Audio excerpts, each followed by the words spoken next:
हुर्रियत नेताओं को पाकिस्तानी उच्चायोग नहीं जाने से रोकने के लिए बीजेपी के नेता उनसे संपर्क में हैं। सूत्रों के मुताबिक बीजेपी इस बात की कोशिश में लगी है कि खुद हुर्रियत नेता पाकिस्तानी उच्चायोग के बुलावे से इनकार कर दें। हुर्रियत नेताओं ने इंडिया टुडे ग्रुप से बातचीत में ये बात मानी है कि बीजेपी के नेताओं ने उनसे संपर्क किया है, लेकिन वो ये भी कह रहे हैं कि उनके प्लान में कोई बदलाव नहीं है।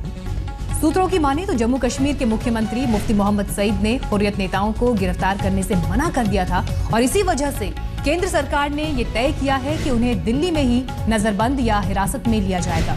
मेरे सहयोगी राहुल कंवल इस वक्त मौजूद है मेरे साथ और जानकारी के साथ। राहुल, यहाँ पर बड़ी बात यह कि यहाँ पर एक स्ट्रैटेजी में बदलाव हम देख रहे थे।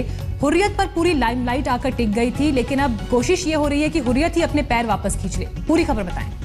बीजेपी के कुछ वरिष्ठ नेताओं से हमारी बातचीत हुई है, जिन्होंने बताया है कि कल शाम से हुर्रियत नेताओं से बातचीत का दौर शुरू किया गया है, जिसके तहत खुफिया एजेंसियों के वो लोग, सरकारी और बीजेपी के वो लोग जो कि हुर्रियत के नेताओं से टच में रहते हैं, वो हुर्रियत नेताओं को बताने की कोशिश करें कि आप ही लोग अपनी तरफ से वॉलंटरीली ये कहें कि हम लोग दिल्ली नहीं जाना चाहते हैं। हालांकि हुर्रियत बहुत अहम कड़ी है हिंदुस्तान और पाकिस्तान के रिश्तों के बीच, खासतौर से जम्मू कश्मीर को लेकर, लेकिन हम खुद अपने पैर वापस खींचते हैं, ऐसी कोशिश हो रही है।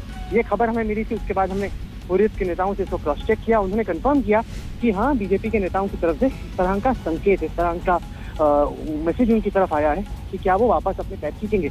लेकिन हुर्रियत के नेताओं से जिनसे हमसे बातचीत हुई, उन्होंने कहा कि हमारा दिल्ली ना जाने का कोई सवाल ही नहीं उठता है। हुर्रियत जम्मू कश्मीर का एक अहम हिस्सा है और हम जाएंगे, और हमें तो पाकिस्तान हाई कमीशन के लोग फोन करके कंफर्म कर रहे हैं कि आपको न्योता आया कि नहीं, जो इन्विटेशन लेटर होता है वो पहुंचा कि नहीं आपके पास।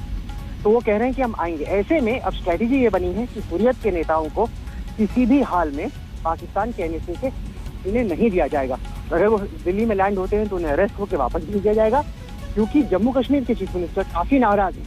पिछली दफा उनका कहना है कि उन्हें बिना बताए हुर्रियत के नेताओं को जम्मू कश्मीर के डीजीपी ने हिरासत में ले लिया, जिससे वो बेहद खफा है। और उन्होंने अब बीजेपी के नेताओं को साफ कह दिया कि जम्मू कश्मीर में हुर्रियत के नेताओं का अरेस्ट वो नहीं होने देंगे। इस वजह से अब स्ट्रेटेजी को थोड़ा चेंज किया गया।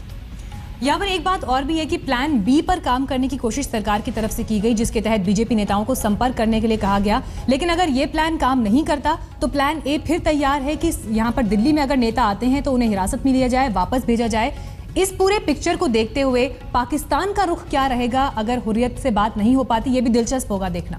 देखिए, हमारे दर्शकों के जहन में सबसे बड़ा सवाल ये होगा, जब इतना बड़ा खड़ा हो गया, जब दोनों साइड एक दूसरे से इतने नाराज हैं, तो टॉक्स कॉल ऑफ क्यों नहीं हो देती।